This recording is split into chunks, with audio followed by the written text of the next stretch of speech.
Iômica, a energia que movimenta seus negócios. Pessoal, no início da madrugada de hoje, a Câmara dos Deputados aprovou lá em Brasília, já em segundo turno, a reforma tributária, tida como um dos pilares da política econômica, pretendida pelo governo Luiz Inácio Lula da Silva, mas que já está sendo discutida há muito tempo. Há 3 décadas, pelo menos, se fala da busca pela reforma tributária e junto com o novo arcabouço fiscal, que também está sendo aí tratado, né? A proposta de emenda constitucional seguirá para o Senado, é uma mudança na Constituição. Lá a votação deverá ocorrer no segundo semestre do ano, após recesso parlamentar.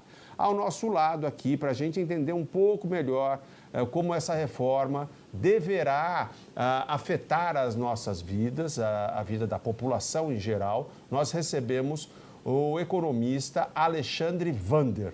Você tá bom? Oi, prazer. Tudo bem, querido? Tudo bom. Deixa eu perguntar, porque a gente vem com muitas coisas técnicas, tem muita discussão, mas o povo quer saber.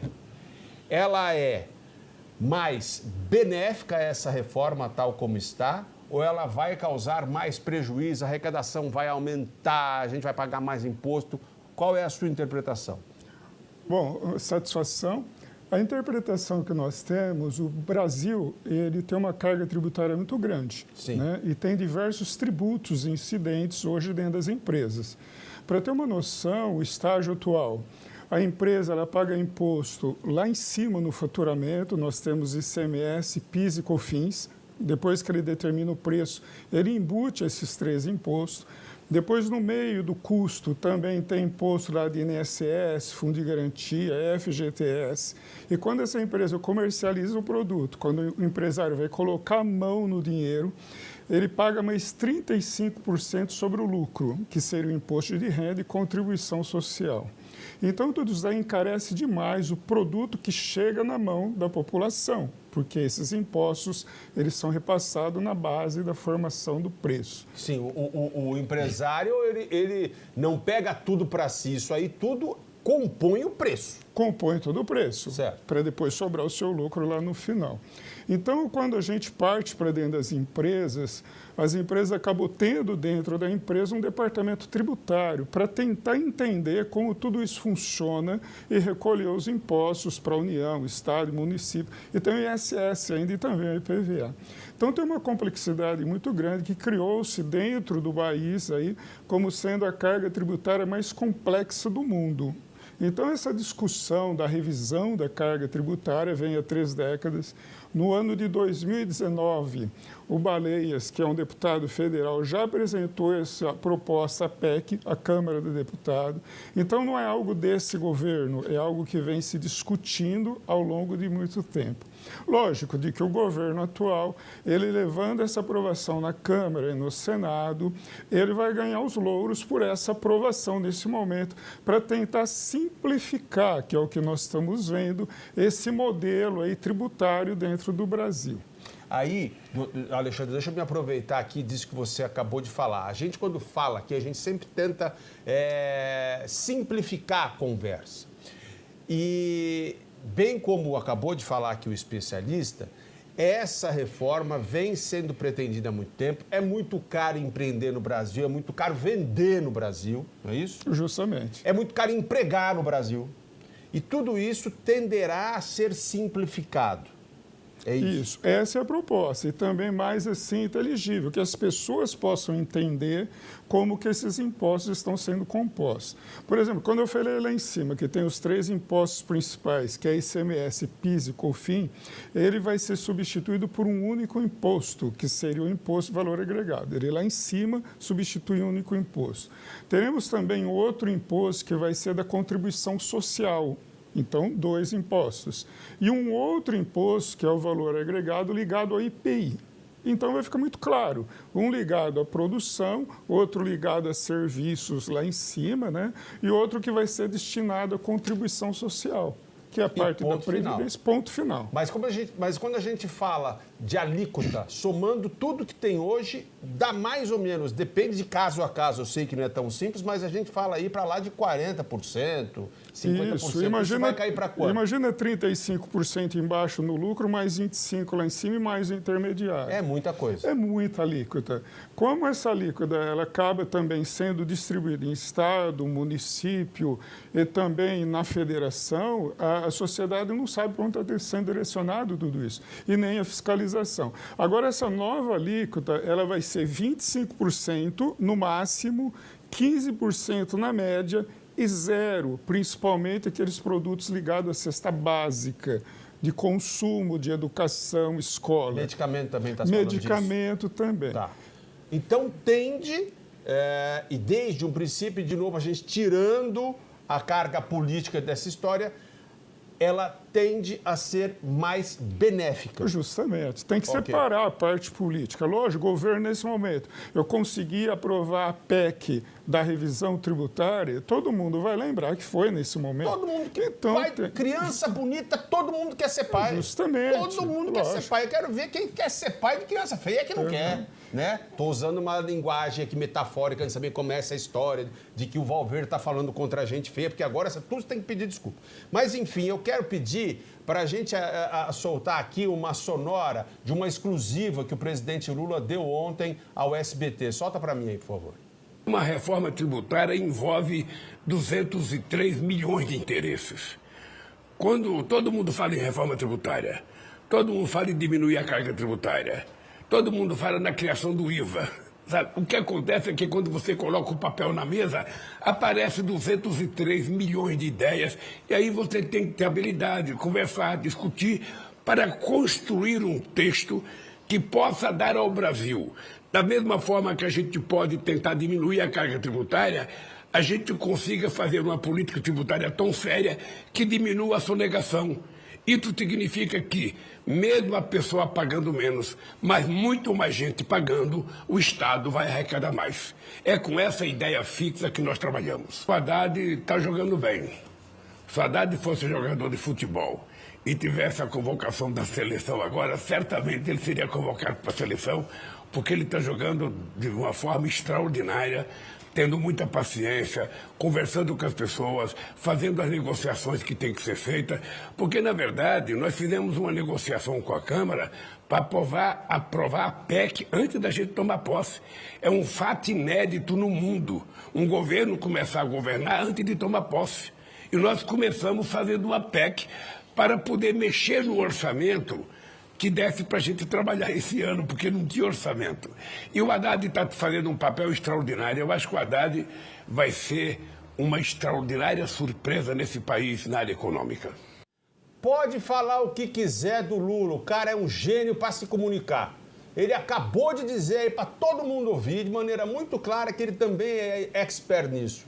A gente até vai diminuir o nível de quanto a pessoa vai ter que pagar. Mas com isso a gente também vai aumentar quantas pessoas vão pagar. E essa, segundo ele, é a obsessão dele. De novo, é uma proposta que vem há algum tempo, foi proposta lá atrás, nessa PEC, ainda nos primeiros moldes, por um deputado durante o outro governo, o governo anterior. Então ninguém está falando aqui para ser o pai da criança, né? Quem é que é... Mas o Lula, com habilidade, que também ninguém pode negar a habilidade que ele tem, conseguiu ali, pelo menos está conseguindo no governo dele, fazer com que isso ande. Estou certo ou tenho razão? Certo. É justamente isso. Acho que tem que se reconhecer, né, tudo aquilo que se faz certo. Por exemplo, hoje o governo ele vive muita arrecadação dos impostos. Nós tivemos aí um período passado que o governo quis mexer na taxa Selic. Quem é dono da taxa Selic é o Banco Central. Ele manteve lá em 13,75. Alto pra caramba. Alto, mas tudo bem. Só que o Banco Central se demonstrou que ele tem força, que ele exerce a política monetária e não o governo. Então o governo ele vive dessa parte mais dos impostos e da restribuição. Aí ele pode entrar com força e tendo aprovação da Câmara. Mas o que muda também? Anteriormente, o governo ele construía as indústrias, por exemplo, Zona Franca de Manaus, em outros estados e que não tinha a economia tanto aquecida. E o ICMS, os impostos, ficavam residindo nesse local. Com essa mudança, vai se mudar não onde se produz, mas onde se consome. Então, o estado de São Paulo, por exemplo, que tem uma economia muito forte em termos de consumo, ele também vai se beneficiar por esse tipo de mudança da carga tributária, que já vem sendo debatido de anos, não é algo que está nascendo agora. E isso é importante que se diga o seguinte, ao governo que está no poder, no caso, o governo do Lula, o que a gente espera não é só que ele queira ser pai da criança bonita, mas principalmente que ele seja responsável em como investir esse dinheiro que se haverá de arrecadar. Justamente, o governo Tarcísio, por exemplo, o governador, ele está defendendo a reforma, porque São Paulo não perdeu diversas indústrias para outros estados, agora vai deixar de ser nos estados, vai ser onde se consome, o maior consumo está no estado de São Paulo. Então, o que está fazendo a União e o governo dentro desse projeto? Eles vão criar um fundo da União que vai promover a redistribuição de parte dessa arrecadação para as regiões menos carentes, senão o São Paulo vira uma potência. E o que vai ter com outros estados que não têm tanta arrecadação? Então está sendo muito bem pensado, muito bem estudado. E isso tudo não vai acontecer agora, no ano que vem. Não, é projeto para 8 anos que vai ser aprovado, toda a mudança, o Senado vendo quanto que vai ser as alíquotas. O pessoal pergunta, quanto que vai ser a alíquota? Não foi definido ainda, está estudando. Você não pode sofrer antes do tempo. Alexandre, e para a gente não causar pânico, você estava falando aqui antes da gente entrar no ar, a gente não pode causar pânico, tem que entender que tal como está é benéfico, tal como está a responsabilidade do governo é sim no investimento desses recursos. Você falou sobre a independência do Banco Central, isso foi conquistado principalmente no último governo do Bolsonaro. Justamente. E a participação do Tarcísio tem sido fundamental, exatamente porque ele está brigando em nome do Estado dele, que é para isso que ele foi eleito também, não sem promover, né? E ele não quer promover uma injustiça. Partido. Não é isso? Agora, o que se fala também do Banco Central, que foi aprovado no governo anterior do Bolsonaro, Banco Central independente é um negócio lá da China, que é o BCI. Por quê? Para proteger os investidores de bolsa de valor. Então, as coisas acontecem no governo, mas vem discutindo isso há muito tempo. Agora, calhou de ser nesse governo. Agora, quem vai fiscalizar a restribuição de toda essa grana? A própria sociedade. Ela tem o poder de responder isso como? No momento do voto. Então, é aí também que era a minha próxima pergunta. Você falou, olha, Vinícius, vai se criar um fundo para redistribuir. Os prefeitos estão desesperados, porque estão achando que vão ficar na dependência como o filho que vai pedir dinheiro para o pai. Eles vão ter que toda hora. E são eles que estão de cara com os munícipes, né? Que eles são muito cobrados, a gente sabe disso. O prefeito... Quase o pessoal tem, ainda com a rede social, ô prefeito, e aqui? Né? É quase como quando você vai falar com o zelador do seu prédio, é muito acessível, não é verdade? Isso. Mas isso também vai ser prejudicial ou não? Vai se criar um fundo de distribuição regional. Não vai ser uma mudança tão brusca ao apagar das luzes amanhã amanhecendo, tudo com uma mudança do dia para a noite. Vai se manter essa distribuição já conquistada e ser feita essa mudança até 2030. Até lá já saiu o governo atual, entrou outro vereador, outro prefeito. O que não pode é o cara ter um ataque cardíaco agora e não chegar nem a 2030. Não sofrer com antecedência. Hoje existe aí 3 sistemas que governam o país, agora entrou até o 4º, que é o STF. Existe a Câmara, Senado, Presidência, Banco Central Independente. Não é assim, um presidente vai dar uma martelada de baixo para cima. Viva a vida. O que eu costumo dizer é o seguinte, quem carrega o Brasil são os empresários. É ele que produz. E você acha de que o governo vai matar a galinha dos ovos, que são os empresários? Vai colocar um peso muito grande dentro da população? Eu acho que isso aí tem que ser muito analisado, mas é com calma. Eu agradeço demais pela sua clareza. Convido você já para vir outras vezes, Alexandre. Adorei a sua franqueza e clareza mais uma vez. É muito importante também, pessoal, vou mudar de câmera aqui, ó. É muito importante também que a gente diga o seguinte, quando a gente tem um economista otimista, é bom sinal. Ainda que a gente não entenda tudo que eles falam, porque eles são, né? Pensam mais ali na frente, tudo mais, em número, economia e tudo mais. Quando a gente vê um economista otimista, é bom sinal. E a outra coisa, para a gente aqui, eu já vou me despedindo do Alexandre, mas para você acompanhar essa questão política, coloca para mim a sonora também do presidente Lula. Um assunto? Pode, claro. Tá. Então, fala já para depois eu pedir a sonora do Lula. Tá bem, eu só costumo dizer, casadores aos seus momentos. Se mudar alguma coisa aí muito brusca dentro do modelo da democracia, o mesmo que o Lula defende o comunismo, coloca a faixa, vai no momento exato para a rua. Se você aceita ou não aceita. Mas vive esse momento de modo muito tranquilo. É muita gente pensando dentro de algo que já vem discutindo há 3 décadas. Governador, por exemplo, o que idealizou tudo isso era um deputado do MDB, não era PT, nada disso. Então, você tem que sofrer de acordo com o momento. O momento agora é analisar, acompanhar. A alíquota é 0 para a cesta básica, 15% intermediário e 25% para quem ganha mais. Aí o pessoal fala, vai ter um imposto aí sobre fortuna, herança e tudo mais. Particularmente, eu acho que a melhor herança que um pai deixa para o filho é a educação, é o estudo. Isso daí está no intelectual da pessoa, não está no bem físico. Se você me permite, eu entendo e concordo em parte, porque também não dá para a gente deixar um filho preparado, educado, intelectualizado, com conhecimento, mas num país bagunçado. Também aí não adianta nada se alguém lá entender por bem implantar um regime ditatorial, tudo mais, não vai adiantar muito o caboclo, ele vai ter que correr. Mas não é, essa é uma, como você disse muito bem, Alexandre, se me permite, é uma conversa para um outro momento. Vamos agora ficar felizes e otimistas, até baseado no seu conhecimento, na sua inteligência e de tantos outros economistas, sobre aquilo que tenderá a ser, por hora, benéfico para o nosso país.